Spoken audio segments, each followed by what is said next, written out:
Mi nombre es José Miguel, soy terapeuta Gestalt, coach y facilitador en constelaciones familiares.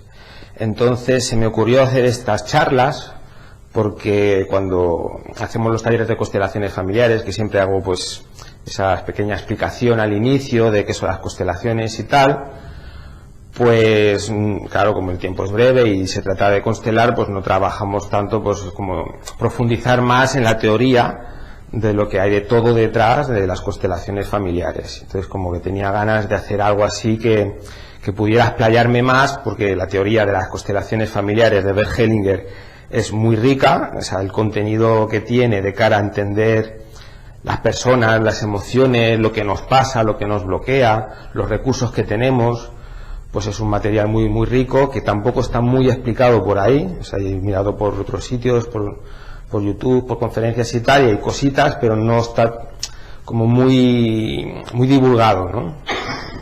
Normalmente es como un contenido que se reserva más para las formaciones, y las formaciones pues valen un dinero, y entonces mucha gente se queda con las ganas o que le pudiera interesar estas cosas.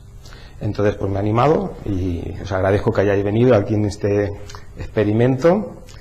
Y nada, pues simplemente el tema de hoy, pues vamos a hablar sobre la sanación, sanar el árbol familiar. Lo primero que quiero dejar claro con este tema, no me refiero a que sanemos a los nuestros. O sea, por sanar el árbol familiar no me refiero a que rescatemos a nuestra familia, a nuestros familiares de sus problemas, a que nos olvidemos de nosotros mismos para estar pendiente de ellos o absortos en sus situaciones, sino es todo lo contrario. Sanar o sanarnos del árbol familiar es sanarnos nosotros de las cargas que hayamos podido recibir a partir de la memoria familiar. Entonces, a lo largo de este vídeo explicaré qué tipo de cargas son, cómo se transmiten estas cargas, cómo se heredan. Hablaremos también, pues hablaremos del campo, de la información, hablaremos también de cómo influye la educación, hablaremos también de un poquito de explicaciones de cómo se transmite pues todas estas memorias, de las experiencias que han vivido nuestros antepasados y nuestros antecesores, de cómo nos pueden afectar a nosotros, y luego un poquito unas pautas pues de qué manera nos podemos ir desbloqueando a medida que hagamos más proceso, ¿no? Un proceso continuado de crecimiento personal. Entonces, para comenzar, todos formamos parte de una familia. En esta familia, como explico siempre, cuando nacemos, no nacemos al comienzo de una película, sino que nacemos en medio de una película que ya está montada. A nuestros padres, a nuestros abuelos, a nuestros tíos, nuestros hermanos mayores ya les han pasado muchas experiencias, y luego detrás pues están los bisabuelos, los tatarabuelos, de forma que hay todo un árbol familiar que se va ampliando, ¿no? Y en este árbol familiar, de todas las vivencias y todos los destinos que han vivido los nuestros, se constituye y se genera lo que sería una memoria colectiva, que es eso que nuevamente hablamos del campo. Más tarde explicaré cómo funciona esto del campo y de qué manera esto pues nos puede afectar, tanto para bien, a través de los recursos y de las virtudes y dones nuestros, que son pues experiencias positivas y aprendizajes que han acumulado los nuestros, que también recibimos, como también las cargas y los temas emocionales, los asuntos inconclusos, como se llama en Gestalt, las Gestalts abiertas, de experiencias inacabadas emocionalmente, que muchas nos tocan a nosotros y que las tenemos que intentar resolver en vida de una manera o de otra. Así que existen dos tipos de experiencias a partir de las situaciones que hayan generado sufrimiento en los nuestros, que nos pueden a nosotros influir de alguna manera. Entonces hablaremos de experiencias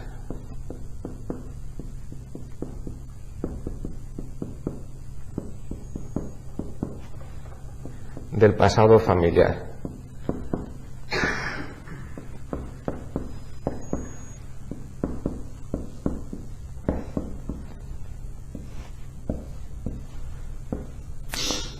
Vale. Gracias, Rosa. Estas experiencias, claro, las cosas positivas y buenas que les hayan pasado a los nuestros, está bien que estarán ahí también y también nos influirán, pero no, las que tienen más carga emocional son aquellas que generaron en su momento pues cierto dolor, cierto sufrimiento, dificultades, bloqueos, ¿no? Y que los nuestros tuvieron que afrontarlo como pudieron o supieron. O sea que todas estas experiencias de las que me hablo aquí tienen en común que han generado pues un sufrimiento, un malestar emocional.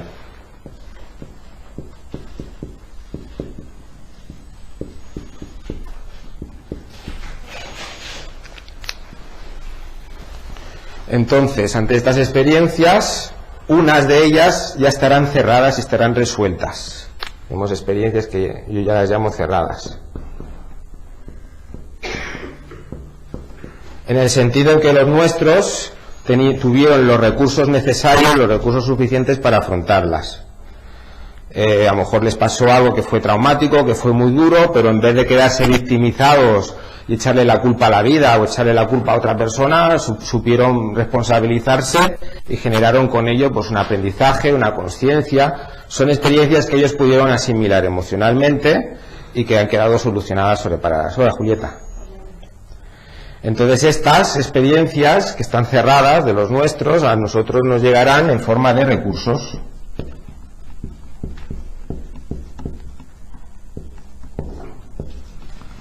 Recursos, virtudes, dones, todos tenemos cosas que se nos dan bien hacer, a pesar de que no las hayamos practicado mucho. Todos tenemos habilidades, todos tenemos ciertos recursos que afortunadamente contamos con ellos pues para luego solventar nuestra vida, porque si todo lo que hubiéramos recibido del sistema familiar fuera negativo, sencillamente no podríamos ni vivir, estaríamos completamente aplastados. O sea que hay una serie de experiencias que los nuestros, a pesar de que les generaron sufrimiento, ellos que tuvieron los recursos y la fortaleza para cerrarlas, y a nosotros también, como somos hijos de ellos, somos descendientes de ellos, pues esas energías que ellos han podido resolver, a nosotros nos favorecerán y nos supondrán recursos. Pero también hay experiencias que los nuestros pues no tuvieron los recursos, no supieron cómo hacerlo, se vieron abrumados, se vieron superados por las circunstancias y entonces quedaron abiertas. Son experiencias emocionales que siguen abiertas.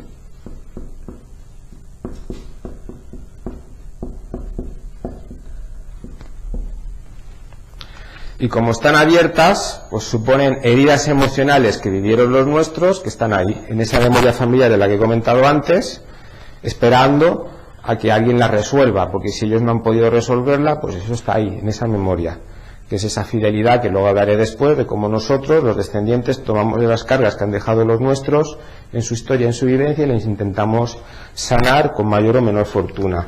Entonces estas heridas abiertas nos supondrán a nosotros pues cargas y pesos.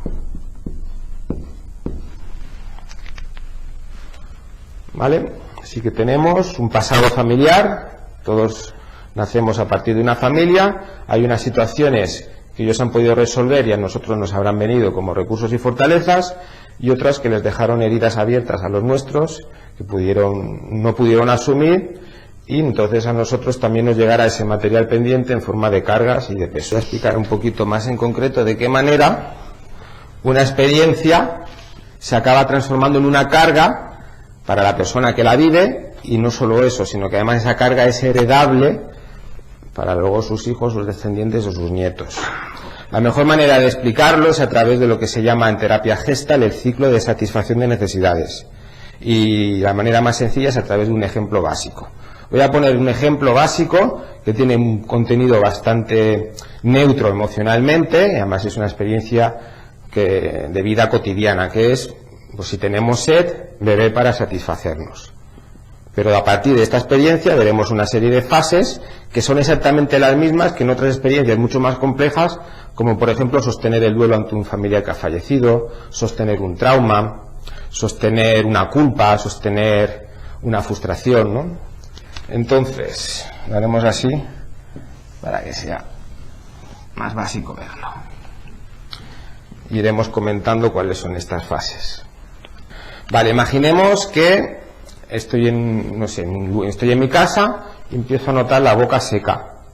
Corporalmente noto la boca seca, noto como sequedad también en la garganta. Bueno, de momento lo que estoy percibiendo solamente es a nivel corporal sensaciones. Estamos en la fase de las sensaciones. Hablaríamos aquí de sensaciones. Vamos a poner así.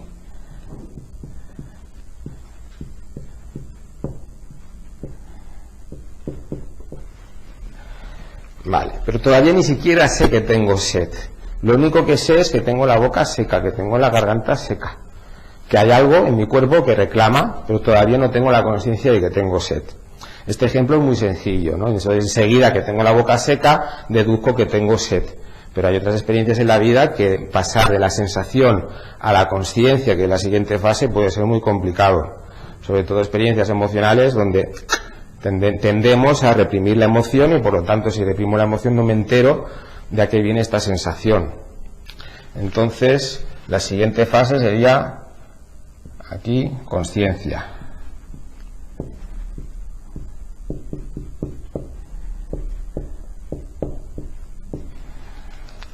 ¿Vale? Tengo la boca seca, me doy cuenta de que tengo sed. Ahora sé lo que me está pasando, tengo esa conciencia de que me está pasando. Tengo sed.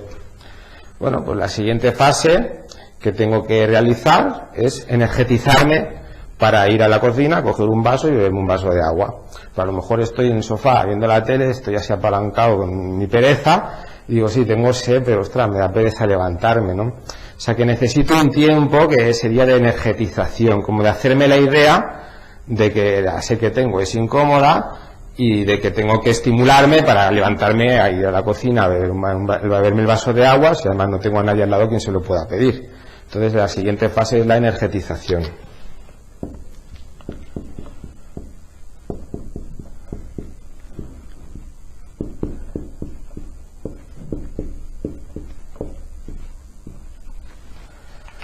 Perfecto. Entonces ya tengo la sed, ya tengo la boca seca, estoy con la lengua afuera, ya se acabó la pereza, me levanto, me pongo en acción y me voy a la cocina a servirme un vaso de agua. Así que la siguiente fase es acción. Perfecto. Voy a la cocina, cojo el vaso de agua, lleno el grifo, llevo el vaso, empiezo a beber. En el momento en que empieza a entrar el agua, estoy en la fase que se llama de contacto con aquello que me va a satisfacer mi necesidad de beber agua.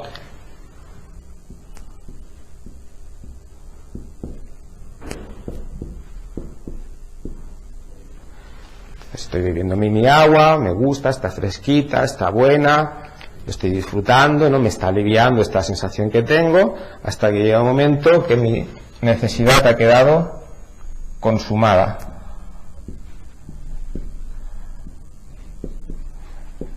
Porque si no, consumada, si no, podría luego pues seguir bebiendo agua,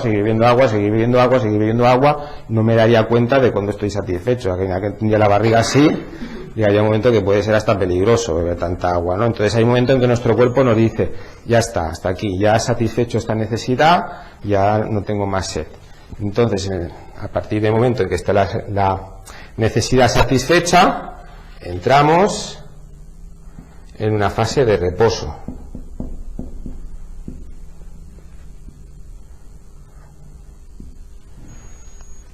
Y esta fase de reposo nos durará un rato hasta que vuelva a surgirnos otra necesidad, otro deseo.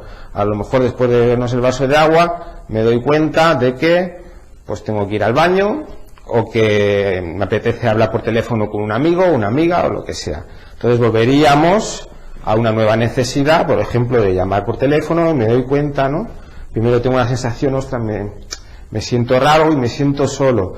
Tomo conciencia, me energetizo, voy al teléfono, llamo, ¿no? Entonces toda nuestra vida está basada en estas acciones. En cada momento de nuestra vida estamos ejecutando una de estas acciones o a veces varias a la vez, de varios deseos a la vez.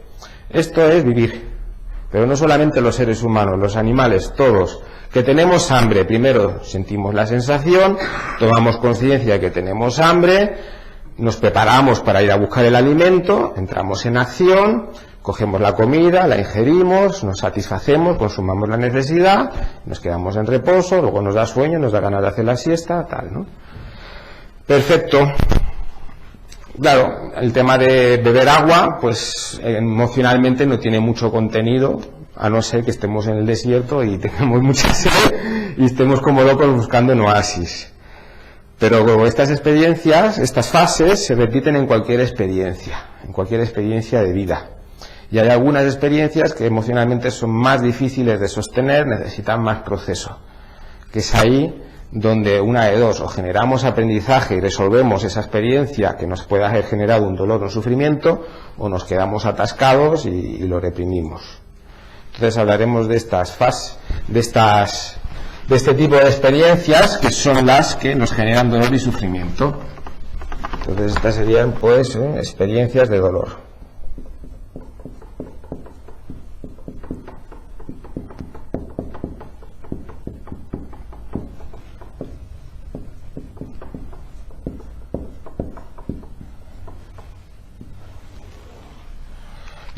La primera experiencia de dolor de la que hablaré serán los duelos no cerrados.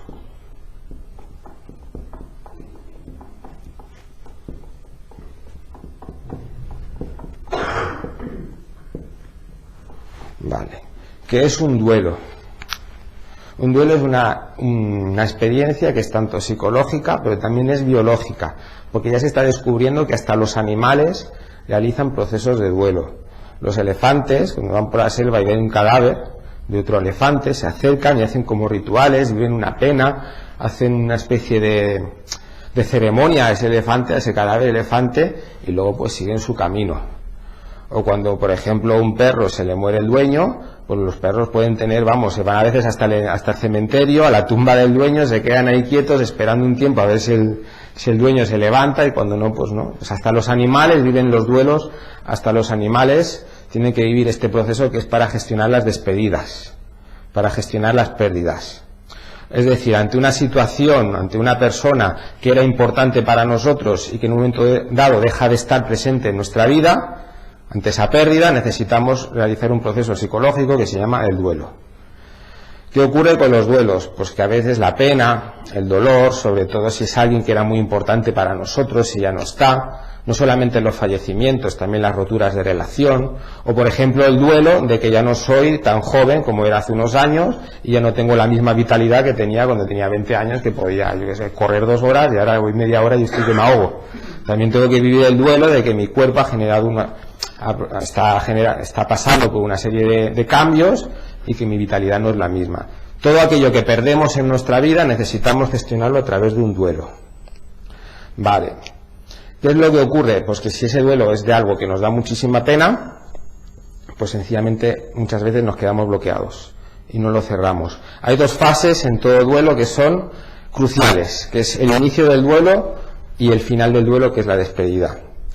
Esto me lo encuentro muchísimas veces en terapia. Personas que me cuentan, pues a lo mejor pues que se les ha muerto un familiar y además alguien querido para ellos, pero me lo cuentan como si lo estuvieran contando desde la boca de un vecino, ¿no? Es como si aquello no lo estuvieran viviendo ellos y lo estuvieran viviendo, pues te estuvieran contando una película, ¿no? O sea, te están contando los hechos de lo que ha ocurrido, de que han tenido que ir al cementerio, de la burocracia, del muerto, de qué tal, de qué cual, y te lo cuentan de una manera que dices, ¿dónde está aquí la emoción? ¿Esta persona no está emocionada? ¿Qué está ocurriendo? Sencillamente esa persona no se permite entrar en el duelo, no se permite vivir esa pena y simplemente pues pone una coraza y desde ahí no siente nada. Y sorprende, ¿no? Personas que a lo mejor están viviendo un proceso de divorcio y siguen con su vida normal como si no les afectara. ¿Qué pasa? ¿Que son insensibles? ¿Que no se enteran? Pues no, sencillamente que no quieren entrar en según qué emociones y las cortan. Entonces bloquean el duelo en lo que es el inicio del duelo. Y hay otras personas que lo hacen completamente al revés, que entran en el duelo, lloran, sufren, lo pasan mal y no quieren salir de él. Y he visto personas que han perdido, pues yo qué sé, un familiar después de 20 años, aquí lo vemos en las constelaciones continuamente, que falta la despedida, que esa persona no se ha despedido de ese familiar y sigue teniendo una pena muy profunda. Entonces, al no despedirse, pues esa carga emocional queda pendiente en ellos. Ahora aquí vamos al tema transgeneracional, ¿no? El ejemplo que siempre pongo cuando doy la charla. Imaginemos una abuela que ha tenido un niño pequeño y ha fallecido, y luego, a pesar de que después esa abuela pues tiene más hijos y vive más años, pues justo antes de morirse todavía tiene una pena profunda por ese niño que perdió. Nunca ha acabado de cerrar esa pena, nunca ha entrado en ese duelo. Pues ese duelo, esa pena de esa abuela, queda ahí pendiente en la memoria familiar de la que he hablado antes, y es susceptible de que luego un miembro después de su familia lo tome.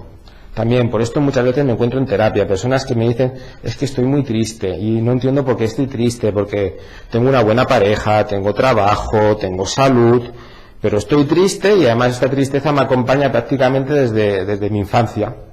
y luego hacemos una constelación allí y descubrimos que esa persona tiene una fidelidad muy profunda con esa abuela. Y entonces, lo que ha hecho, si la abuela no pudo procesar esa pena, pues abuela, yo tomo tu pena, la incorporo a mi destino y voy a vivir con tu pena, y voy a ver si yo la resuelvo o no. Entonces esto es como muy importante, porque si no se hace la constelación, si la persona no descubre de dónde viene la pena, pues no puede sanarla y vive toda su vida pues con la pena, con pastillas, con medicación o diagnóstico de depresión o lo que sea, por algo que ni siquiera le ha ocurrido a ella. Y esto los que hacemos constelaciones lo vemos un montón de veces. Luego el tema de los abortos, de saberles dar un lugar en el sistema familiar. También a lo mejor una mujer pues aborta porque en su momento pues no puede tener el niño, no está preparada y ya está, y no pasa nada. Y luego al cabo de unos años, sin saber por qué, empieza a entrar en depresión, se empieza a poner triste, más triste, no sabe qué le pasa. A veces me cuentan que les viene el pensamiento, claro, porque si yo no hubiera abortado, pues este niño ahora tendría 10 añitos, estaría por aquí jugando, o se lo imaginan niña, empiezan a generar una fantasía y empiezan a entrar en depresión muchas veces. Entonces es importante entre los abortos es darle un lugar a ese aborto, vivir un duelo, vivir esa pena, pues para que luego eso no quede pendiente. Y luego sobre todo a quien me afectan muchísimo los abortos son los hermanos que vienen después, porque muchas veces ocurre que ante un aborto, sobre todo si uno no quería abortar, una no quería abortar, pues enseguida intenta tener otro hijo y así yo no tengo que vivir la pena del aborto, ¿no? Porque ya tengo otro hijo que me voy a dedicar a él, ya está, he dado vida y de esto. Y esto genera una carga en el niño que viene después. Porque claro, porque como sus padres no han querido hacer el duelo, no le han dado lugar a ese aborto, pues entonces ese niño que viene después puede ser que tenga la necesidad inconsciente de dar voz a ese ser que ha muerto, a ese ser que no ha llegado a nacer, y se bloquee en su vida. Y pueda tener enfermedades, o pueda tener tendencia a tener adicciones, etcétera. Un ejemplo que ponía hace mucho tiempo, que me contó una compañera de formación, pues que era psicóloga infantil y le trajeron el caso de un niño con 4 años que tenía una depresión de caballo. Un niño con 4 años, deprimido, triste, y no entienden por qué los padres, no saben qué pasa, y nada, pues la psicóloga empieza a hacer juegos con el niño, le hace lo típico, no, pinta a tu familia, pinta a mamá, pinta a papá, ¿no? Y el niño coge y siempre pinta a mamá, papá, a él y a otro niño. Y la psicóloga se queda ahí pensando qué pasa aquí. Le pregunta a los padres, no, nosotros tenemos un hijo, ya está. Pero el niño cada vez que pinta a su familia pinta 4 y pinta a su hermanito. Y entonces la psicóloga vuelve a comentar y al final los padres dicen, bueno, sí, tuvimos un niño, falleció, luego después tuvimos a nuestro nuevo hijo y le pusimos el mismo nombre que el hijo anterior. Toma ya. Así ya no vivo duelo porque tengo un hijo nuevo que me va a distraer y me tengo que vivir la pena del anterior. Y ese niño con 4 años, claro, no sentía que tenía su lugar en la familia y vivía pues una pena profunda. Estaba expresando la tristeza que no querían expresar sus padres. Los hijos expresan las emociones que los padres se niegan a expresar. Esto lo iremos viendo cuando veamos el resto de cargas. De ahí la importancia de que realicemos nuestros duelos. Y otra cosa que me encuentro muchísimo. Personas que son muy espirituales y entonces me dicen, no, es que yo no tengo que hacer el duelo por la muerte de mi padre porque como yo sé que su espíritu está por aquí, pues yo ya no hace falta despedirse, no hace falta hacer nada con eso. Y esto es una manera de engañarse, porque independientemente de tanto si está el espíritu como si no está, lo que sea, no es lo mismo un padre al que puedes abrazar, con el que puedes hablar, que lo tienes cerca, que otra cosa. Entonces luego la constelación se va desarrollando y es cuando la persona entra en esa pena de decir, y en ese momento se da cuenta de que su padre no está y a lo mejor han pasado 15 años. Por eso los duelos no nos los podemos saltar. Todo vínculo que hayamos tenido con otro ser o con algo que haya sido importante para nosotros, si lo perdemos tendremos que vivir nuestra tristeza, nuestra pena, llorarlo y luego después despedirnos y continuar con nuestra vida. Y entonces, bueno, pues aquí tenemos una de las experiencias más complicadas en la vida de procesar, que son los duelos no cerrados. ¿Y cómo uno procesa por ejemplo, a mí, pues soy abuela, yo estando acá, desde vivir en Argentina, ¿cómo cerras el duelo a la distancia también? O sea, llorar, pero no lo viste, no, yo voy, es como un vacío que tenés tremendo porque no está más físicamente. Es difícil, o sea, ¿cómo le das un cierre a algo que no lo pudiste ver o tener cerca o ver el cajón o cuando se la llevaban? O sea, ¿cómo se procesa un duelo? Los seres humanos tenemos una herramienta muy importante para estos casos que son los rituales. Una constelación familiar es un ritual. Cogemos una persona que represente a tu abuela, que se deje sentir como si fuera tu abuela, y tú, ante esa persona, haces una serie dices una serie de frases en la que te despides, en la que reconoces el amor que has sentido por ella, y aunque sea una persona que no es tu abuela, pero el campo permite que además esa persona se sienta como se sentiría tu abuela, y entonces puedes cerrar lo que sería el duelo. O actos de psicomagia que recomienda Jodorowsky, pues muchas veces escribir una carta y luego pues coges la carta, la pones en un globo con helio y que se vaya para arriba, y ahí tú ya te has despedido de ese familiar o lo que sea. Los rituales nos ayudan muchísimo. Esto es una cosa que hemos perdido en nuestra cultura moderna, en la cultura occidental. Las culturas más triviales tienen una manera de honrar a sus muertos, de realizarles homenajes, de tenerles presentes en su corazón, y esto pues alivia muchas cargas. Nosotros, si nos muere un familiar, lo incineramos, o de vez en cuando llevamos flores al cementerio y creemos que con eso está hecho todo, ¿no? Ellos tienen sus fiestas, la fiesta de los muertos, de honrarlos, de recordarlos, de llorarlos, y es como desde ahí uno le da su lugar a ese dolor, a esa pena, y se libera después y luego sigue con su vida. Entonces esta es una de las experiencias más duras, pero a la vez, precisamente por ser más dura, una vez hemos superado un duelo nos volvemos muchísimo más fuertes, más conscientes y más maduros. Y una de las cosas más importantes que nos va a afectar de nuestra familia es cómo nos hayan enseñado a procesar nuestros duelos. Por ejemplo, si una persona tiene una madre que nunca ha podido procesar el duelo de su padre, pues esa madre no podrá transmitir a través de su ejemplo a su hija qué hacer con un duelo. Entonces esa hija tendrá que aprender por sí misma a afrontar este tipo de situaciones. Vale. ¿Y cómo sabes que has cerrado el duelo? ¿En qué lo notas? Cuando es cosas así muy antiguas, que dices, ostras, yo no sé si lo he cerrado o no lo he cerrado, hay pistas. Una de las pistas más importantes son los sueños. Si sueñas con esa persona, si no sueñas. Luego también muchas veces, pues a partir de un síntoma físico, luego hacemos la constelación y descubrimos que ese síntoma se ha generado por una pena. Entonces es como el inconsciente da pistas, lo que pasa es que hay que entenderlas, ¿no? Los sueños, las constelaciones se trabajan muy bien, todo el tema de lo que nos quiera decir el inconsciente que no entendamos, lo que no entendamos nosotros o no hayamos expresado, nuestro cuerpo lo va a expresar a través de síntomas, de sensaciones. Los sueños son brutales para encontrar. También es como la fantasía, ¿no? Como he comentado antes, esto me lo he encontrado muchísimas veces en terapia. Yo voy rascando porque conozco, yo voy buscando, ¿no? A ver que esta persona no tiene procesado en su pasado, y me cuenta que tiene un aborto, ¿no? Y dice, no, pero aquello ya pasó y tal, ¿no? Y le pregunto, pero tú de vez en cuando piensas qué edad tendría, cómo sería, tal.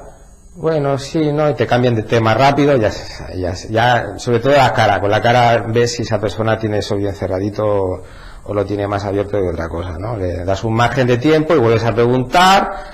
Y luego ya cuando pones una silla vacía que represente a ese aborto o en la constelación o lo que sea, pues ahí es cuando la persona descubre que tenía eso. Entonces el inconsciente nos da pistas, lo que hay que saber escucharlas, y luego también hay como tener la humildad de trabajarlo, ¿no? De decir, voy a de vez en cuando es como darme un repaso, a ver, de todas las cosas que he perdido a lo largo de mi vida, no solamente los muertos, sino las relaciones de pareja. Yo he visto en constelaciones una persona llorar con 50 años por el amor de su vida, que con 18 añitos se fueron novios y lo dejaron. Y dices, ¿cómo puede ser esto? Y luego esa persona no ha fluido en ninguna otra relación, y salgas a la constelación, pues va como que no importa nada hasta que sacas a esa persona que representa ese primer amor, y la persona se desmonta y no entiende por qué, ¿no? Entonces hay pistas que nos da el inconsciente, y luego también la predisposición que se ponga uno a trabajárselo, porque como son sensaciones que van a doler, y el dolor no nos gusta, pues somos expertos en tapar nuestro dolor, pues cada uno es más valiente o menos de realizar este proceso de limpieza. Pero no solamente los duelos, también tenemos las frustraciones no resueltas.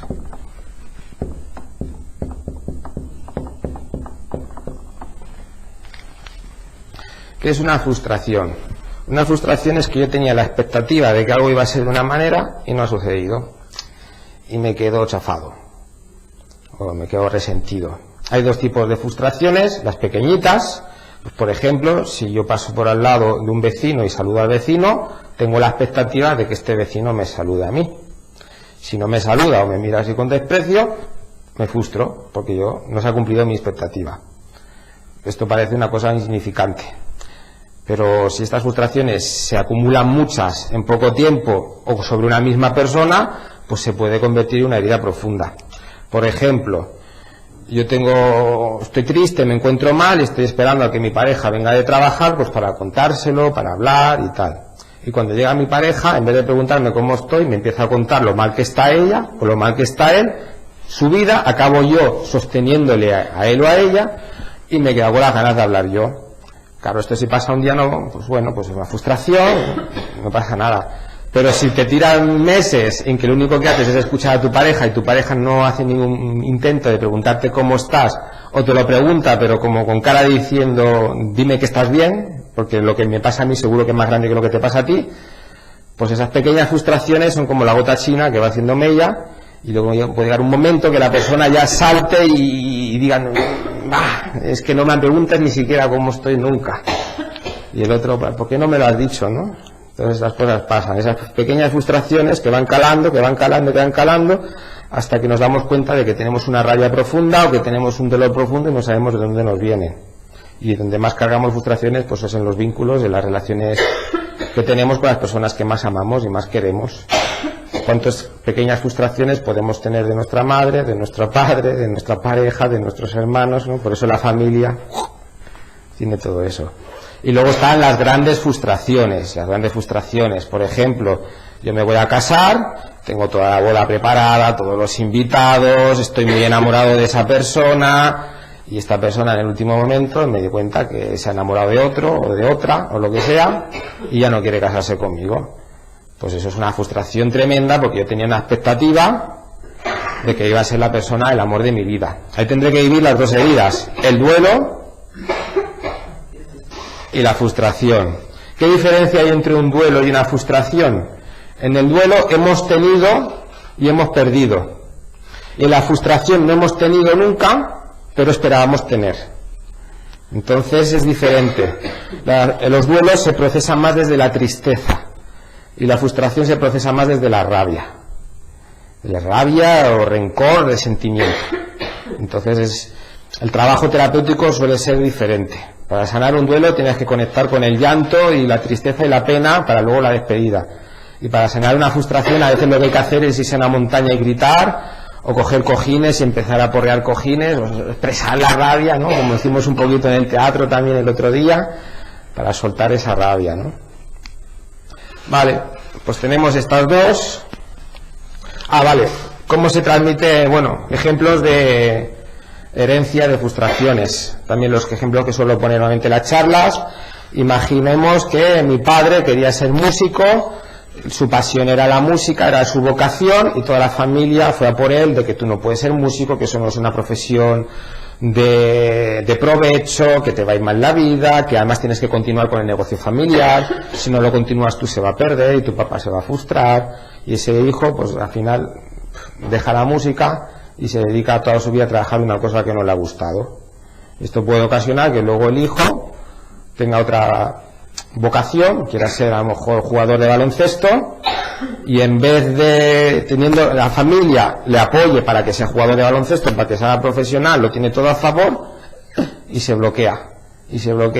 ¿Y qué me pasa a mí, no? Como algo que me tira, algo no me deja hacer algo me impide hacer desarrollar mi vocación, y no sé qué es. Y realizando la constelación vemos, ostras, que tu papá no pudo desarrollar su vocación, y tú tienes una fidelidad inconsciente y ciega de que como papá no pudo, le estás acompañando en ese sufrimiento. Y le estás acompañando viviendo la misma experiencia y haciéndolo igual. Y otras frustraciones que se heredan mucho es si nos damos el permiso de tener una pareja que amemos realmente, o de formar una familia con alguien a quien realmente amemos. Antiguamente, pues en la época de los abuelos, pues muchas veces se casaban porque la familia les casaba. Cásate con este hombre que es de buena familia, cásate con esta mujer que son un buen partido. Y a esta gente ya ni se planteaba si estoy enamorado o no estoy enamorado, ¿no? Ya se metían allí y a lo mejor tenían su propio amor, ¿no? Pues estaban enamorados de su vecino, de su vecina, de un amigo, de lo que fuera. Y no pudieron casarse con la persona que querían porque su familia se lo impidió. Entonces, pues ahora tenemos ahí pues una mujer que puede estar muy frustrada porque no se casó con su amor, y un hombre que puede estar muy frustrado porque a lo mejor el hombre sí estaba enamorado de ella o se enamoró después y tuvo que estar toda su vida con una mujer que no le quería. Y luego puede ser que esto, una nieta o un nieto tiene todo a favor para casarse con una persona que ame, incluso puede tener una pareja a la que ama locamente, está perdidamente enamorado, y a la hora del compromiso, a la hora de irse a vivir juntos, a la hora de casarse o a la hora de tener un hijo, siente que algo se lo impide y se termina la relación. Y luego a lo mejor se casa con otra persona y dice, pero ¿para qué me he casado con esta otra persona si yo no la amaba? Si yo quien la amaba era la anterior. Y luego en la constelación vemos que es que está repitiendo ese patrón, que a lo mejor esos abuelos que les obligaron en su época a hacerlo de una manera, nosotros, aunque no nos hayan obligado a hacerlo así, inconscientemente lo hemos acabado haciendo igual. Muy bien, pues tenemos los duelos no cerrados, las frustraciones no resueltas, y nos vamos a los traumas.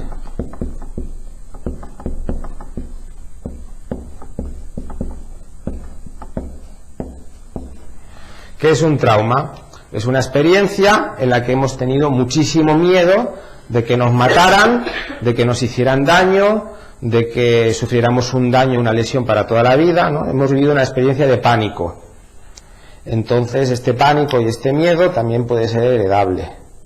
Los casos más llamativos, por ejemplo, imaginemos pues una madre que ha sido violada.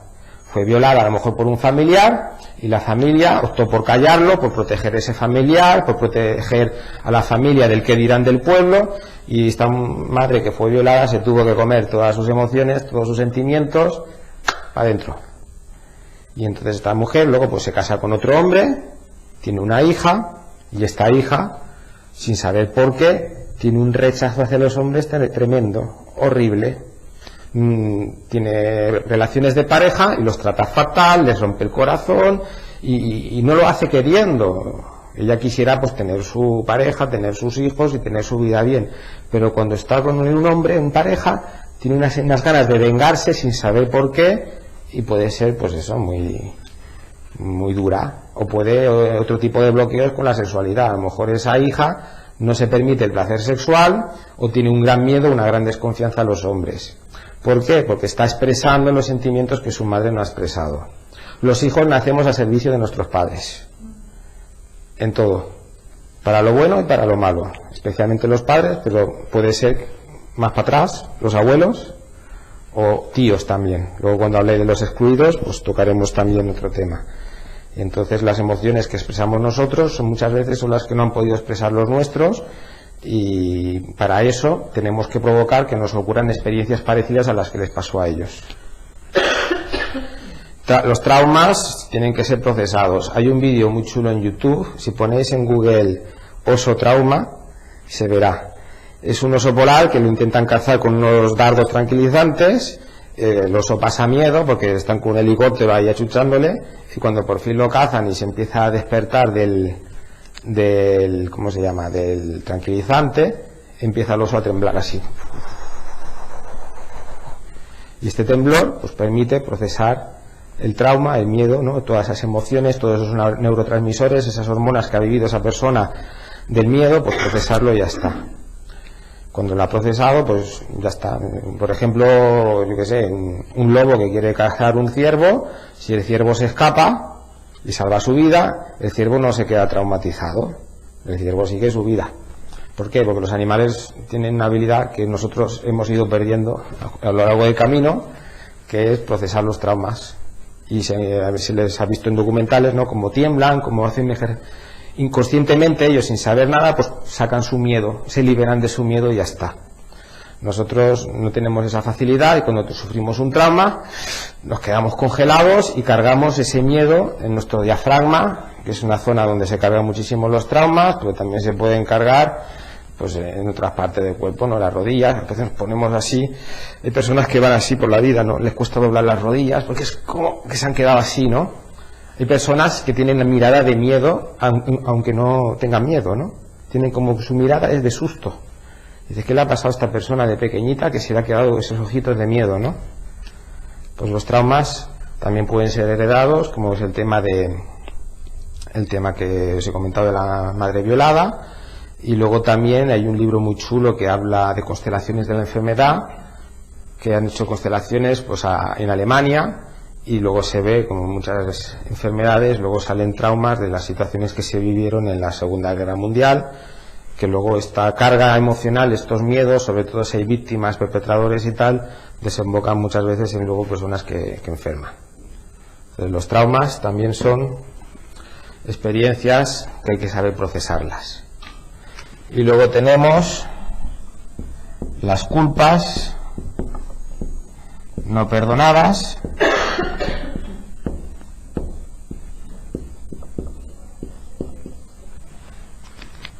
si nuestro papá, nuestro abuelo, nuestra abuela hizo algo malo, le hizo daño a alguien y toda su vida se culpó por ello y se murió sin haberse perdonado ella misma, pues esa culpa todavía no ha cerrado, ese ciclo de satisfacción de necesidades no se ha cumplido, ha quedado cortada.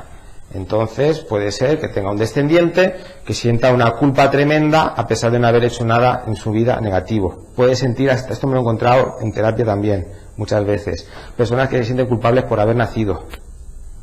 Es que me siento culpable porque yo al nacer es que les he generado un problema a mis padres.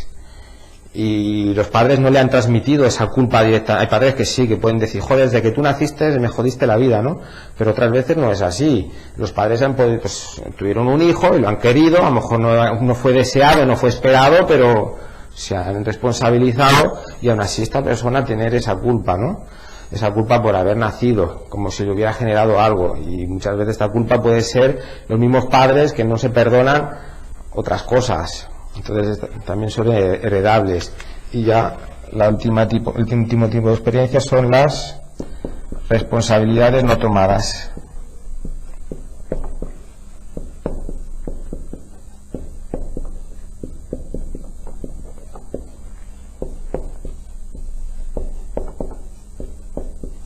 ¿Qué es una responsabilidad no tomada?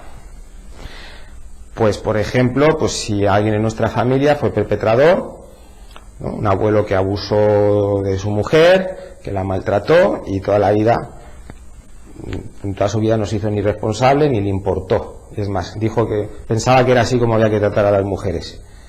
Pues luego puede ser que luego tenga un nieto, un hijo, que diga, pues yo sí que me voy a sentir muy culpable con las mujeres.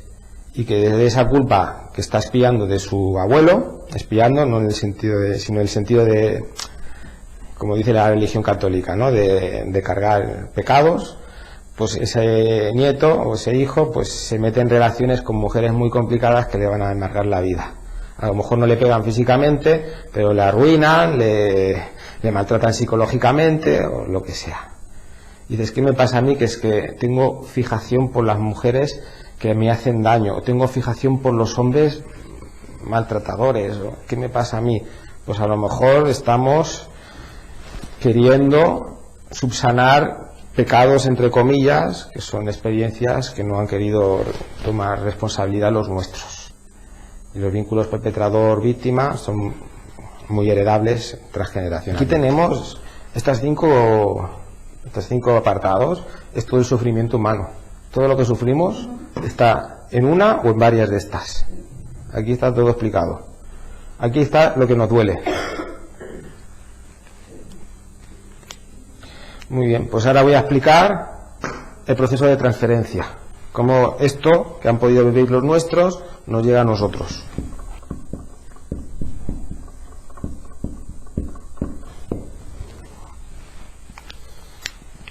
de qué manera las vivencias de los nuestros, que no han podido solventar en vida, no han resuelto ellos emocionalmente, los hijos, los descendientes, los tomamos, los incorporamos a nuestro destino y vivimos esas consecuencias.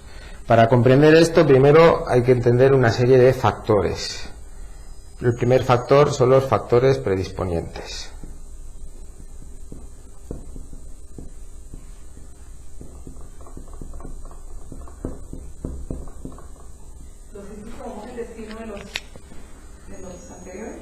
Sí, cómo incorporamos a nuestro destino las cargas emocionales que no hayan podido resolver nuestros ancestros, antepasados o antecesores. Factores predisponientes son los que hemos visto anteriormente, ¿no? Los vuelos, las frustraciones, tal, es el pasado familiar. Eso está ahí en la memoria familiar. Y entonces hay familias pues que han habido muertes traumáticas y en otras que no. Hay familias en las que han habido malos tratos y otras que no. Hay familias en las que ha habido mucha enfermedad y otras que no. Hay familias en las que ha habido mucho bloqueo económico y mucha carencia y otras que ha habido todo lo contrario, abundancia. Entonces cada familia, cada pasado familiar pues tiene más de una cosa y otros tienen más de otras. Entonces, ¿de qué forma llega esto a los descendientes?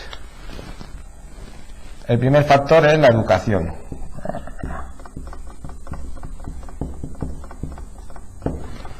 Nuestros padres o los cuidadores adultos que nos cuidaron a nosotros de pequeños nos educaron en base a una serie de valores.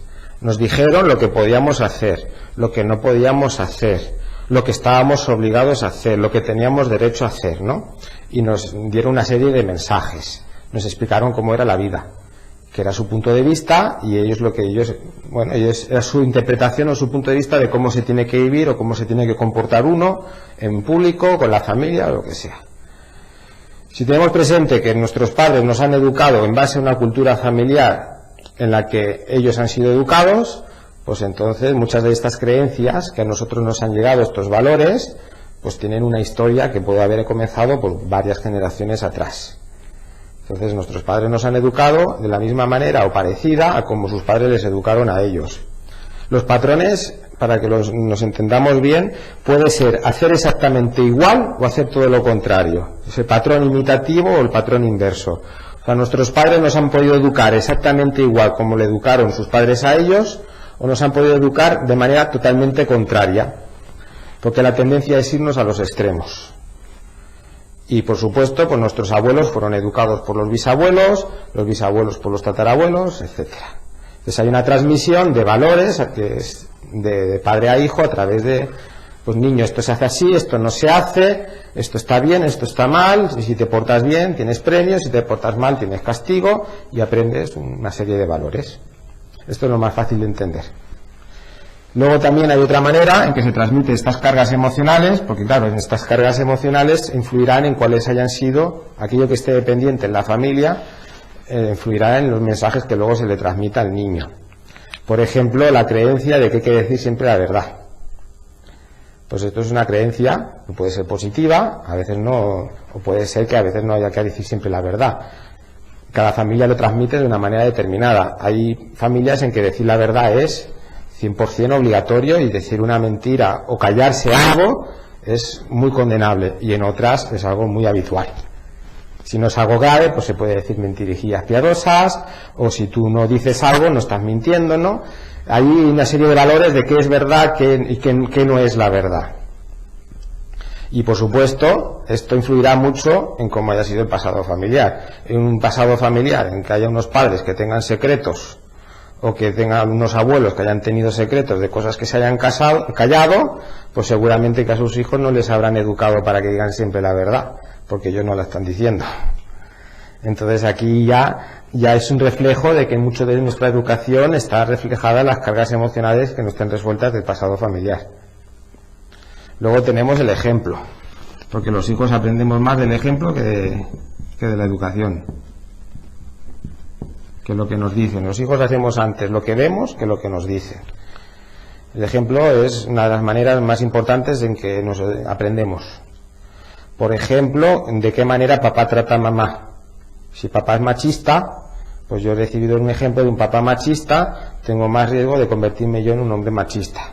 Si papá trata bien a mamá y la trata de igual a igual, pues yo tengo un ejemplo de que el hombre y la mujer es igual, y esto a mí me habrá valido. Independientemente de que mi padre no me haya dicho nunca hay que tratar bien a las mujeres, o las mujeres y los hombres son iguales. A lo mejor ese mensaje no se ha dicho nunca, pero yo he visto que papá trata bien a mamá, que mamá trata bien a papá, estupendo.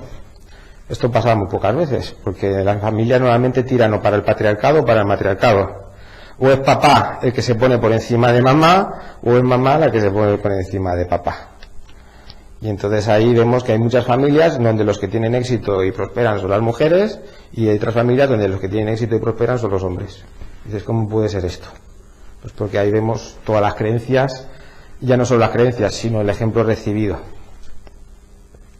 También el ejemplo es cómo papá y mamá tratan a la gente de fuera de la familia, porque hay como dos contextos, ¿no?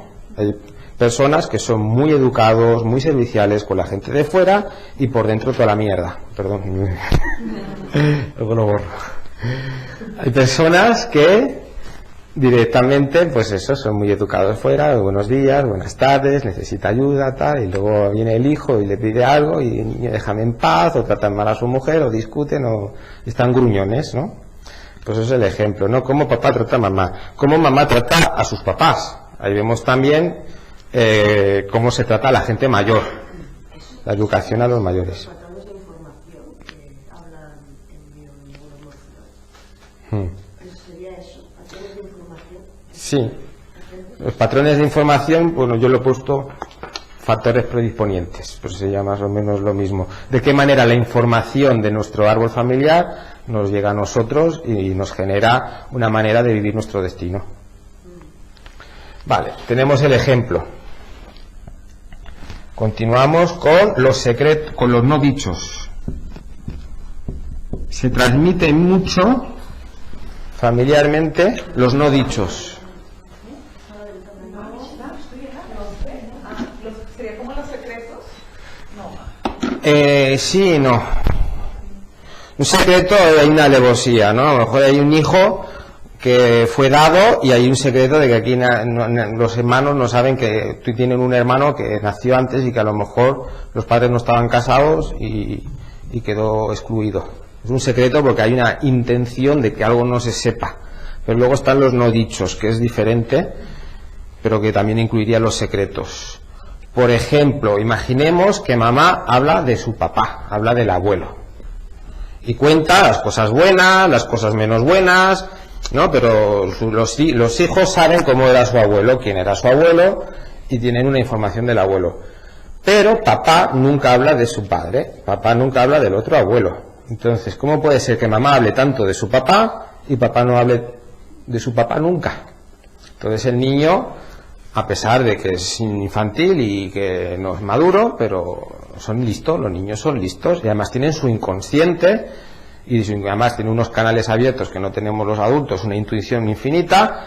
Si papá no habla de mi abuelo es por algo. Normalmente cuando un padre no habla de sus padres es porque hay algo que duele, y como duele, pues no se cuenta, no se dice, no hay una intención de guardar algo en secreto. A lo mejor si ese hijo pregunta, pues se le da una información muy escueta, pero contesta. Pero también esa manera de darle información tan escueta también transmite algo. Mamá, ¿cómo es que se explaya tanto cuando habla de sus padres? Y papá, cuando le pregunto de los suyos, me da la información muy escueta. Entonces esto puede generar luego después mucha fidelidad hacia ese abuelo del que no se habla. Porque el niño no es tonto, ¿sabe? Mi papá no tiene en su corazón a su padre, mi papá no habla de su padre, no cuenta, y entonces es como un gran desconocido ese abuelo. Esto inconscientemente genera que ese hijo, nieto, pues pueda tener una fidelidad a ese abuelo, aunque no él lo haya conocido y no sepa nada de él, brutal. Los niños atan cabos. Otra cosa con los no dichos. Por ejemplo, a lo mejor los padres no hablan nunca de sexualidad, pero transmiten cómo viven ellos la sexualidad. Si están toda la familia viendo la tele, de golpe porrazo en una película surge una escena sexual y papá se pone con cara así de cochinote y mamá se pone enfadada y quiere cambiar de canal, pues el niño ve qué pasa, ¿no? Papá mira así, mamá se sulfura, se enfada, o al revés, o lo que sea. Estas cosas tan sutiles que parecen que tengan poca importancia y que el niño no se entera porque está jugando, se enteran totalmente y su inconsciente capta. Y luego desde ahí pues puede tener una hija, pues ostras, si mamá se sulfura cuando hay una escena sexual, debe ser que la sexualidad no es buena, o que solamente tienen derecho a disfrutarla los papás y los hombres, porque papá sí que se pone ahí a verlo y mamá no. Entonces estas sutilezas son los no dichos, y entre ellos están los secretos, los tabús, pero también hay otros no dichos que no son tan intencionadamente callados, pero que actúan, y esto también se transmite. De todo lo que haya en el pasado, pues ya tenemos aquí 3 canales que son los más fáciles o los más sencillos de entender, los que más habla la psicología convencional, ¿no? Pero luego tenemos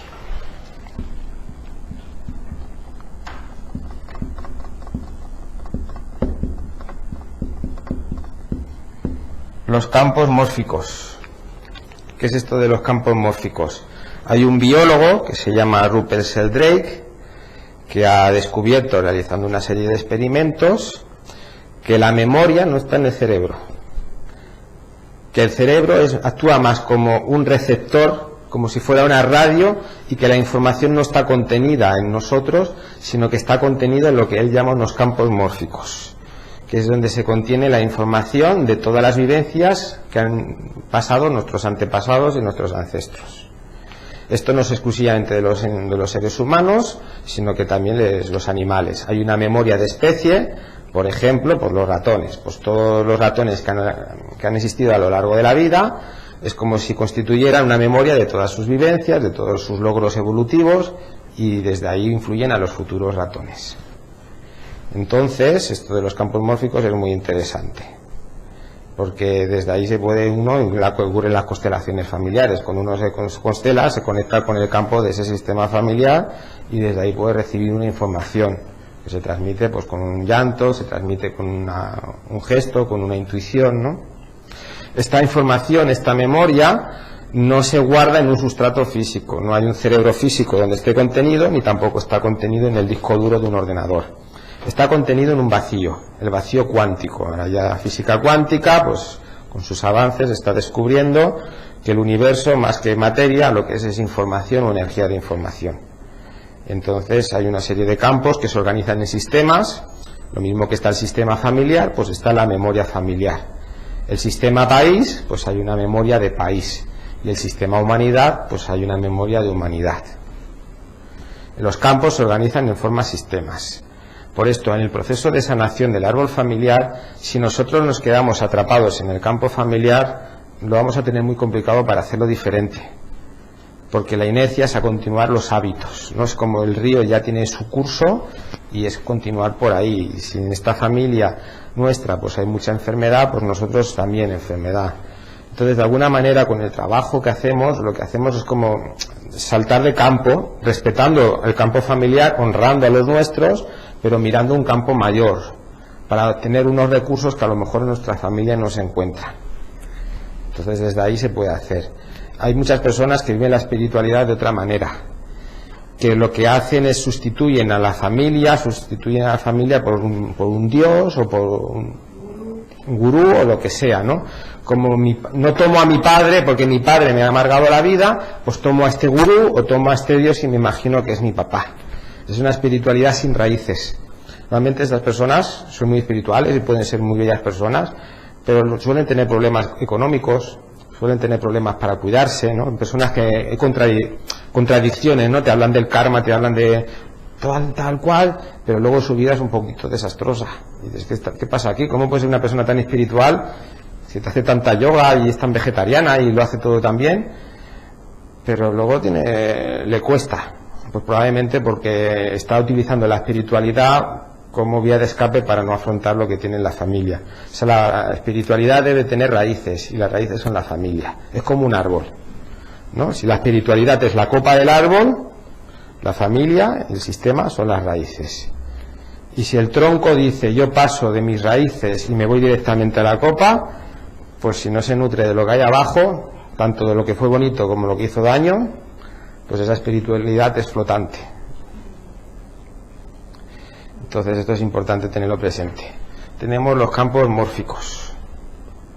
Que de ahí se entiende pues lo que ocurre en las constelaciones y lo que, por ejemplo, lo que tú has comentado, ¿no? De qué manera tú puedes transmitirte, hablar con tu padre sin palabras, porque tú conectas con su campo y él conecta con el tuyo como persona, porque al tener un vínculo entre vosotros es mucho más sencillo.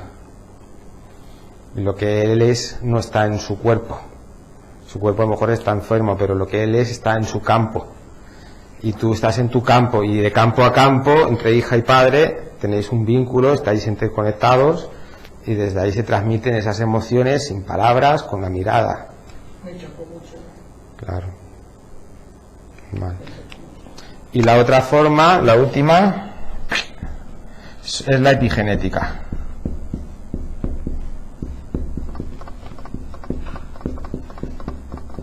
¿Qué es esta palabreja? Epigenética. Pues ahora se ha descubierto también que el ADN no es fijo, sino que nuestras vivencias emocionales modifican nuestros genes y desde ahí lo transmitimos a los hijos. Y sobre todo hay una transmisión que es muy potente, porque cuando una mujer está embarazada de una niña, esa niña que es feto ya tiene óvulos que van a ser los nietos de esa mujer.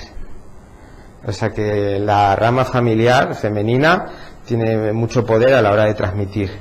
Lo que sufrió la abuela embarazada de mamá le llegará a la nieta, porque ella estaba ahí dentro ya. Su semillita estaba dentro ya. Entonces esto es importante tenerlo presente. La epigenética, ya los genes no es aquello fijo estructurado que estaba antes, sino que se moldean según nuestras vivencias emocionales. Hay genes que se traduzcan en proteínas y otros que no, por algún motivo que la ciencia todavía no acaba de entender, pero cada vez es como que se reconoce más el poder de las emociones. Han hecho experimentos con ratoncitos, los pobres ratoncitos siempre pagan los pecados de la ciencia, coger a unas ratoncitas, generarles un estrés, luego que queden embarazadas, quitarles a las crías y ponerlas para que las amamanten otras ratoncitas que no han vivido ese estrés. Luego esas crías vuelven a tener otras crías, y a pesar de que no ha habido una transmisión de tú a tú entre madre e hija, la tercera generación son ratas estresadas. O sea que fíjate cómo se transmite las emociones. Estos 5 canales: educación, el ejemplo, los no dichos y los silencios, incluyendo los secretos. Los campos mórficos, donde se combina la biología con la física cuántica y sus avances, y la epigenética. Pues de ahí viene que nosotros podamos cargar una pena de nuestra abuela, una culpa de nuestro abuelo o de más atrás. Vale, pero todo esto digamos como que está ahí, pero todavía no nos ha llegado a nosotros. Cuando nos llega a nosotros estaríamos hablando de los factores activadores.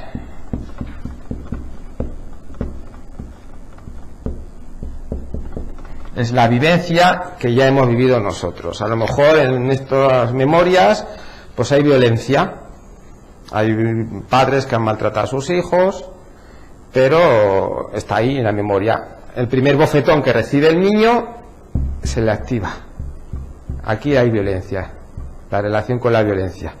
El primer abuso, la primera como de los hijos sufrimos pues eso, excesos y carencias de nuestros padres, pues aquí empieza a activarse. Si mamá nos cuenta que papá sexualmente no es como debiera ser, pues ahí se activa en nosotros algo, porque hemos recibido una información que no nos correspondía recibir.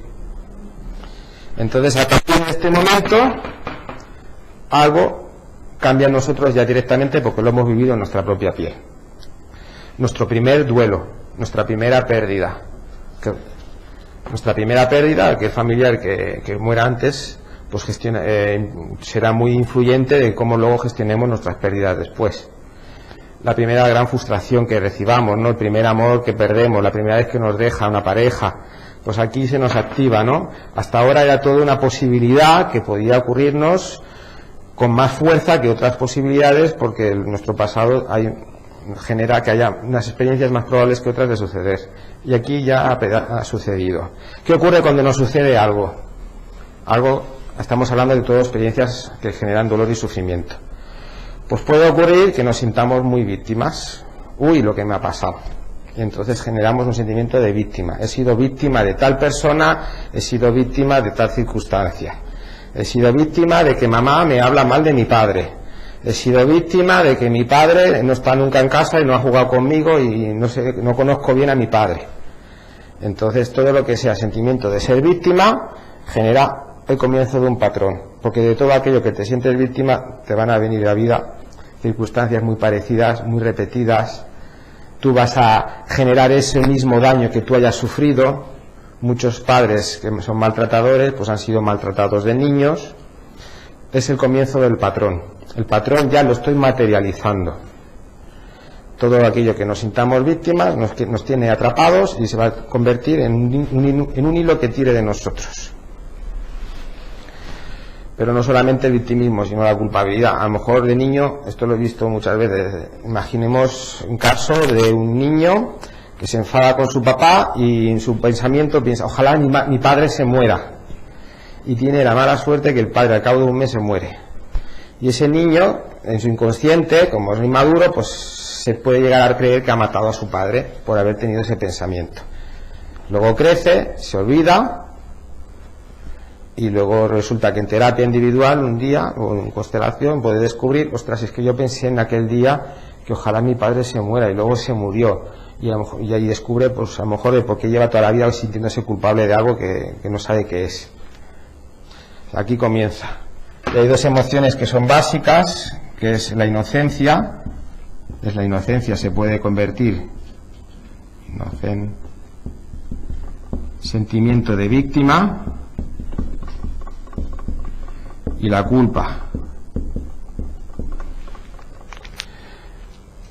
A lo mejor lo que nos ha ocurrido no nos hace sentir víctimas, pero nos hace sentir muy inocentes. Por inocente me siento muy buen chico. Si yo empiezo a hacer de papá de mi mamá y le escucho los problemas que tiene con mi propio padre y le comienzo a hacer de terapeuta a mi mamá, de pequeñito ya, me convierto en su cómplice, pues yo me siento muy buen chico porque estoy ayudando a mi mamá. Me siento muy inocente. Y a pesar de que la información que me esté dando mi madre me pueda generar un daño terrible y me complique el vínculo con mi padre, a mí me va a costar mucho no escuchar a mamá todo lo que me está contando de mi papá, porque yo me creo muy buen chico. Ahí es donde muchas veces cuesta más en terapia, ¿no? Decir, oye, ¿esto qué haces porque te crees que eres buena persona? ¿Esto de ser tan generoso, de olvidarte de ti mismo, de ser tan altruista, de escuchar a todo el mundo, de tú callarte tus cosas pero estar predispuesto a que los demás te cuenten las suyas? Sí, te hacen muy buen chico, muy buena chica, muy buena persona, pero te hacen un daño terrible. Entonces es como romper esta autoimagen que nos hemos creado de buenos, porque si no, luego podemos sufrir mucho. Todo el sentimiento de inocencia, que tanto puede, si deriva en sentimiento de victimismo o no, es un inicio de patrón. Y todo sentimiento de culpa, pues lo mismo. Luego tenemos los factores quiebre.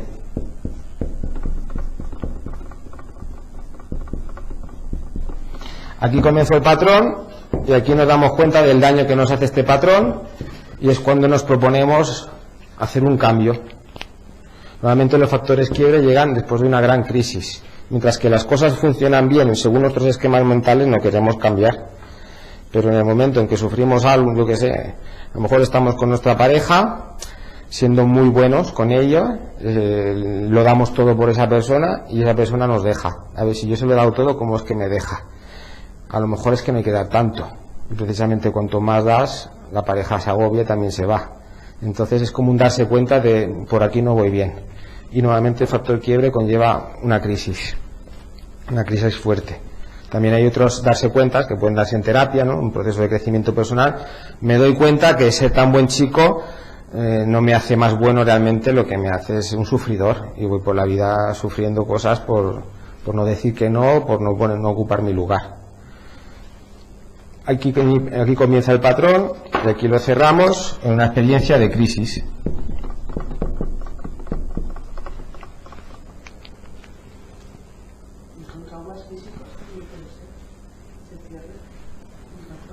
Sí. Hay personas que la muerte de un hijo pues les cambia la vida. y cambian de profesión. Y un caso, el otro día leí en un periódico de una psicóloga que su hijo con adolescente se había suicidado, y esta mujer pues dejó su trabajo y se dedicó, montó una asociación para atender a madres que tienen hijos que se han suicidado, que le cambió la vida.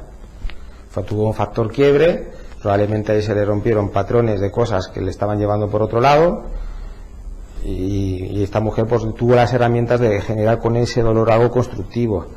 Pues otros muchos no, y hubieran quedado ahí traumatizados.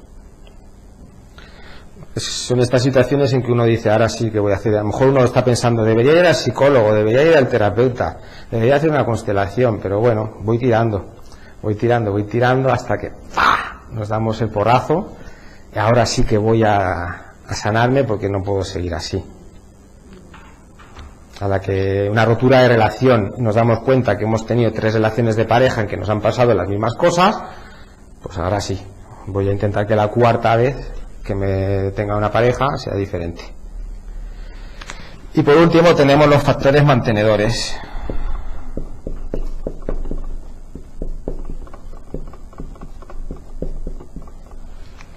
Que son los que impiden que lleguemos de aquí a aquí. Los que hacen que los patrones nos duren años, décadas o generaciones. Puede ser que el factor activador, bueno, se ha ido activando, pero muchas heridas necesitan hasta 3 generaciones para sanarse, sobre todo las guerras. Todavía, lo que expliqué el otro día, la guerra civil española la estamos intentando comenzar a sanar ahora, después de 80 años después. Solo hace falta poner las noticias, como los políticos se pelean, como ponen ahí la estatua de Franco y empiezan a romper todo, y como que todavía hay ahí una tensión, y la mayoría muchos hemos nacido ya fuera de dictadura. Y estos chavales que lo viven de esta manera, ¿no? Con tanta tensión, con tanto odio a los fachas, dices, vale, ¿de dónde viene esto? Pues probablemente venga de toda la herencia de sus padres, ¿no? Entonces están los factores mantenedores, y aquí nos hacen muchas malas pasadas nuestro ego. El ego es una parte de nuestra personalidad que es especialista en engañarnos a nosotros mismos. Son esas maneras que tenemos nosotros de engañarnos, ¿no? A lo mejor estoy gordito, quiero adelgazar, pero me engaño diciendo el lunes comienzo la dieta. Estoy fumando y me engaño, pues es que fumar no es tan malo porque tuve un abuelo que fumaba y se murió con 97 años, por lo tanto no puede ser tan malo fumar. El ego hace que le demos la vuelta a la realidad para que la hagamos a nuestra conveniencia. El ego hace que si nos sentimos víctimas de nuestra pareja, pues nos sigamos sintiendo víctimas y no tomemos nuestra parte de responsabilidad. Y vayamos por la vida hablando mal de nuestra pareja, y mira lo que me ha hecho, y mira cómo se porta conmigo, y los demás te digan, ¿por qué no le dejas? ¿Por qué no le dejas? No, si yo le quiero mucho. Pero entonces, ¿por qué le criticas? Porque mira lo que me ha hecho, porque no, y sigue así. ¿Qué pasa? Eso es un bucle. Pues esta persona en su ego se va creando toda la serie de películas, se las va autoconvenciendo él mismo de que es así, o ella misma, y queda atrapado. Vale, pues así nos llegan todas estas historias. Sanar cargas transgeneracionales.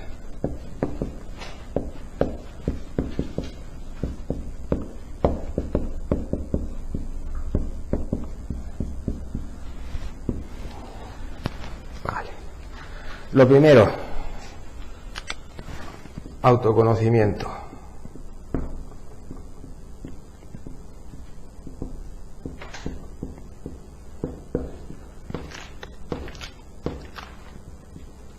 ¿A qué me refiero con autoconocimiento? Como no conozcamos nuestro propio ego y su manera de engañarnos a nosotros mismos, no vamos a poder hacer nada. Nuestro ego es un experto en engañarnos. Entonces, autoconocimiento significa ego.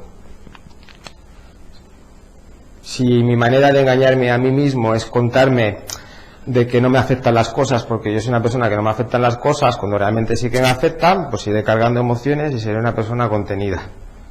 Si mi ego me dice que cuando algo me duele lo primero que tengo que hacer es exagerarlo y dramatizarlo, porque así se irá y así dejaré de afectarme, pues iré de dramático por la vida y lo iré haciendo así, a pesar de que eso se vuelva en contra mía y sea negativo. Entonces tenemos que conocer cómo es nuestro ego, cuáles son sus estrategias de engañarnos a nosotros mismos, cómo lo hago para engañarme, cómo lo hago para bloquear mis duelos, cómo lo hago cuando recibo una frustración o me frustro, de qué manera bloqueo mi frustración y no la proceso.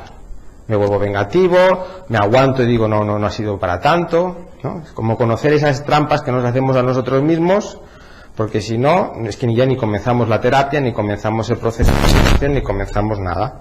Nos creemos nuestra mentira y vivimos ahí. Muchas personas están en una película que se han creado, más que en la vida real. Y hasta que no les pase algo gordo, no van a salir de ahí. Autoconocimiento. Pero no solamente el ego, por supuesto, tenemos que conocer luego pues las cargas nuestras. Lo que comentabais, ¿cómo sé yo si mi duelo por la muerte de mi padre ya la tengo cerrado o no? Pues haciendo un proceso. Pues tengo que averiguar qué duelo sigo cargando, con la mente abierta y sabiendo que mi ego me va a decir que no, que esto ya lo tengo superado. Esto me lo encuentro muchísimas veces. Una persona me comenta que está mal con sus hijos y yo le pregunto, ¿pero cómo estás tú con el padre de tus hijos? A lo mejor están divorciados y dice, no, yo ya lo tengo superado. Dice, yo a mi exmarido ya lo he perdonado. La frase que dicen, yo ya lo he perdonado. ¿Cómo estás tú con tu madre? ¿La llevas en tu corazón? No, yo a mi madre ya la he perdonado.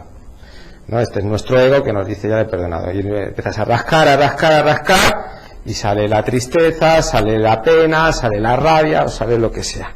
Tenemos que investigar como si fuéramos detectives qué duelos todavía no hemos cerrado, qué frustraciones todavía no hemos sanado, qué traumas podemos estar cargando, qué cosas nos podemos estar culpando, incluso ser inconscientes de ello. Y sobre todo, lo más difícil, qué responsabilidades no hemos tomado, a quién hemos hecho daño en nuestra vida y no lo queremos asumir. Porque nuestro inconsciente sí que sabe a quién hemos hecho daño. Y a nuestro inconsciente no le podemos engañar ni con el ego más poderoso del mundo. Esta es la primera fase, autoconocimiento. La segunda, una vez ya nos conocemos y conocemos nuestras historias, es la relación con lo transgeneracional, con el árbol familiar.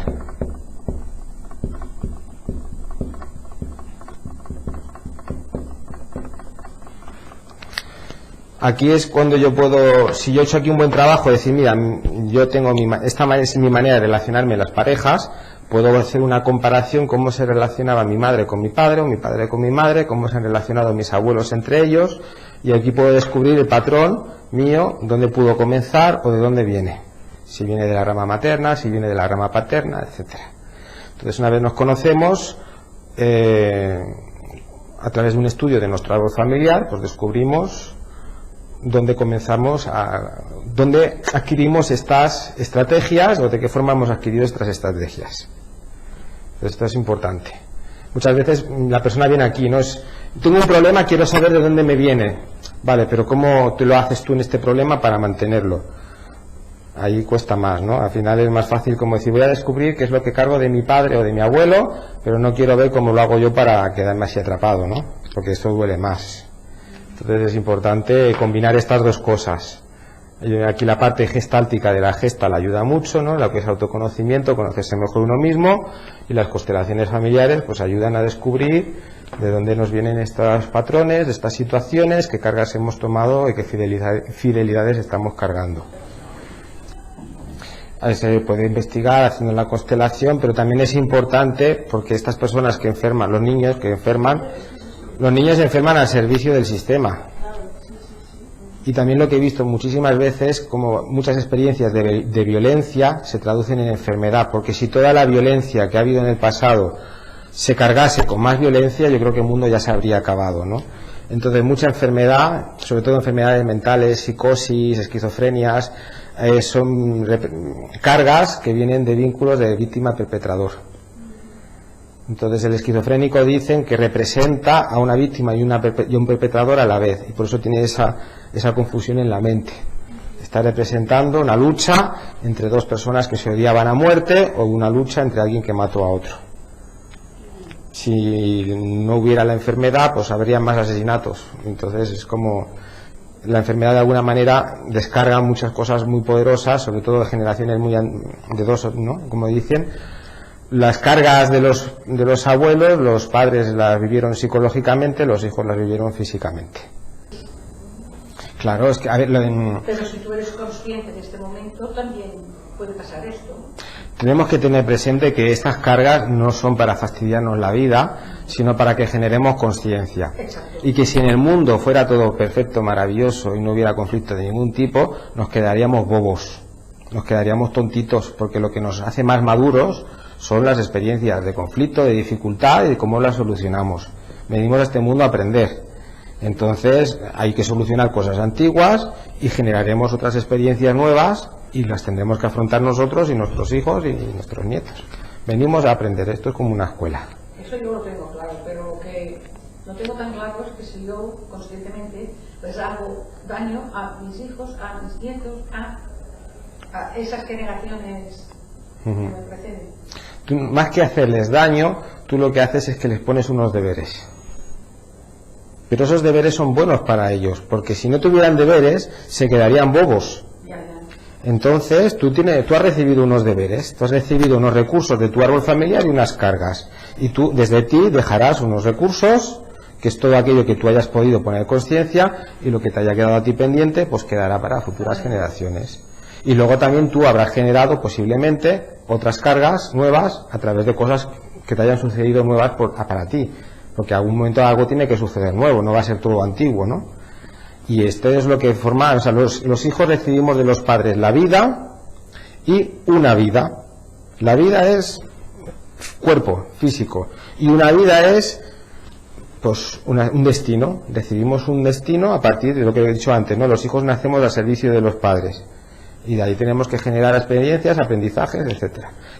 Tú lo que no puedes pretender es dejarles a tus hijos todos los campos, todo sanado para que ellos no tengan que aprender nada. No, evidente. Bastante, yo trabajo por esto, pues... El proceso de sanación del árbol no tiene la finalidad de tener la conciencia tranquila. Es generar conciencia con ese, no tener la conciencia tranquila. Un asesino puede tener la conciencia tranquila de matar porque está obedeciendo órdenes. Es conciencia, no conciencia. Tener la conciencia tranquila es fomentar lo que he comentado antes, el sentirse buen chico, buena chica, el inocente, ¿no? Yo quiero que mis hijos piensen que todo lo que han recibido de mí es bonito y así yo sentirme una buena madre. Eso es para tener una conciencia tranquila, pero eso no... aparte de que es imposible, no es sano, ¿no? O sea, yo quiero que mis hijos se den cuenta de lo que yo he podido hacer bien y de lo que he podido hacer mal y que a partir de ahí ellos pongan conciencia y aprendizaje. Entonces ese es el mejor regalo que les pueda... Sí, en este punto estoy. Perfecto. Con ellos. O sea, no es tener la conciencia tranquila, sino generar conciencia con nuestra vivencia y luego por desde ahí eso les facilitará a ellos que tengan recursos, pero seguro que van a vivir bloqueos y limitaciones porque si no, no van a aprender nada. Vale. Por ejemplo, de que una hija no puede tener hijos por X cosas que le pasó a la abuela, pues claro, tú quieres que quieres tener nietos, quieres que la familia, ¿no? Pues avance, ¿no?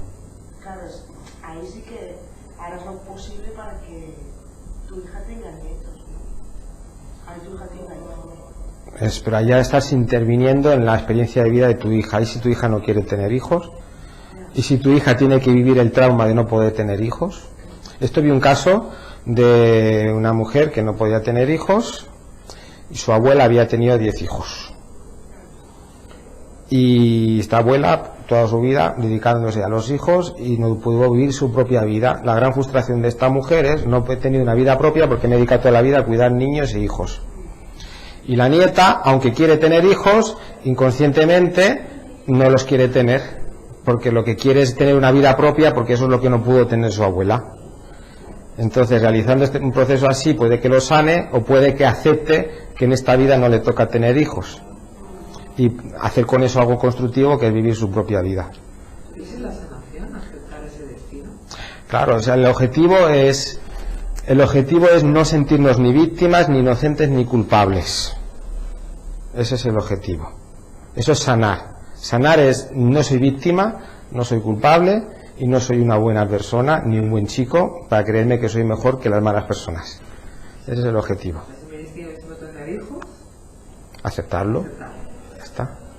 Cuando constelamos las enfermedades físicas o los síntomas, el objetivo no es tanto sanar eso, sino que la persona lo pueda llevar mejor. Y si lo lleva mejor, a veces el síntoma desaparece. Las constelaciones no curan enfermedades. Yo no puedo curar un cáncer. Hay por ahí gente que se flipa y dice: voy a constelar para curar un cáncer. Pues no, yo puedo constelar un cáncer, pero no para curarlo, sino para que la persona acepte ese destino. Y una vez acepta su destino, a lo mejor el cáncer se retira. Bert Hellinger hace constelaciones para preparar a las personas a morir. Personas que ya están... Bueno, la cumbre, la Elizabeth Cumbre, ¿no? Sí. Entonces ahí no, que no es sanar, ahí es ayudar a la persona a que tome su destino. En verdad la constelación es ayudar a tomar tu destino, aceptarlo libre de sentimientos de victimismo, de inocencia y de culpa. Y desde ahí muchas veces el problema se desaparece porque ya ha generado el aprendizaje que tenía que generar. Y otras veces no, pero lo llevas mejor, porque no te sientes ni víctima de eso ni culpable por eso. Vale, pues tenemos esto y tenemos honrar a los nuestros.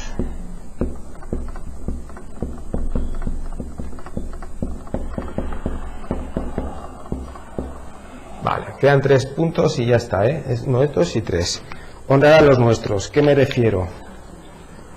Si queremos desbloquearnos del pasado familiar, lo primero que tenemos que hacer es darles a cada miembro de nuestro sistema un lugar en nuestro corazón.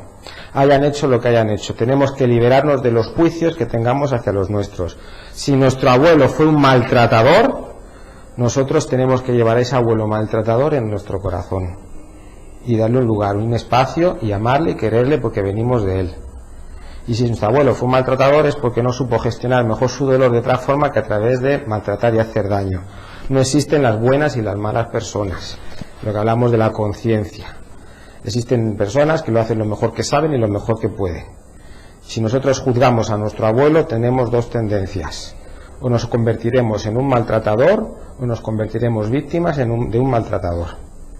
Y nos engancharemos a eso, porque al juzgarlo nos quedamos atrapados en ese patrón. ¿La ética dónde la dejas aquí? ¿La moral? La moral es tener la conciencia tranquila, es ser un buen chico. Yo soy un chico muy moral y los otros son unos inmorales.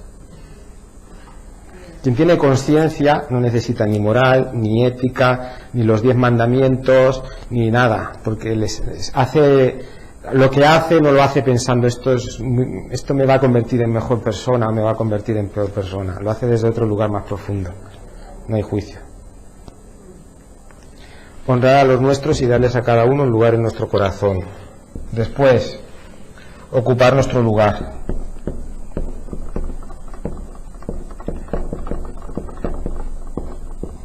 Esto haré otra charla otro día para darle más fuerza. Ahora estoy haciendo así muy rápido. Ocupar nuestro lugar. Yo soy el hijo de mis padres, no puedo ser el padre de mis padres. Yo soy la pareja de mi pareja, no puedo ser el papá de mi pareja o el hijo o la hija de mi pareja. Yo soy el hermano pequeño, no puedo hacer de hermano mayor de mi hermano mayor. Ocupar nuestro lugar. Nuestro ego nos dirá que hagamos de papá o mamá de nuestro papá y que además nos lo justifiquemos y nos creamos buenos chicos. Nuestro ego nos dirá: deja que tu pareja tome todas las responsabilidades y que lo haga ella todo, o que lo haga él todo, porque mira, porque yo no sé, no puedo, no me han enseñado. De pequeños mi mamá me pegaba y ahora estoy así y mi pareja tiene que cuidarme de mí. Nuestro ego nos dirá cosas así y además no las creeremos. Entonces tenemos que ocupar nuestro lugar en el orden en que hayamos nacido. Y por último, equilibrio.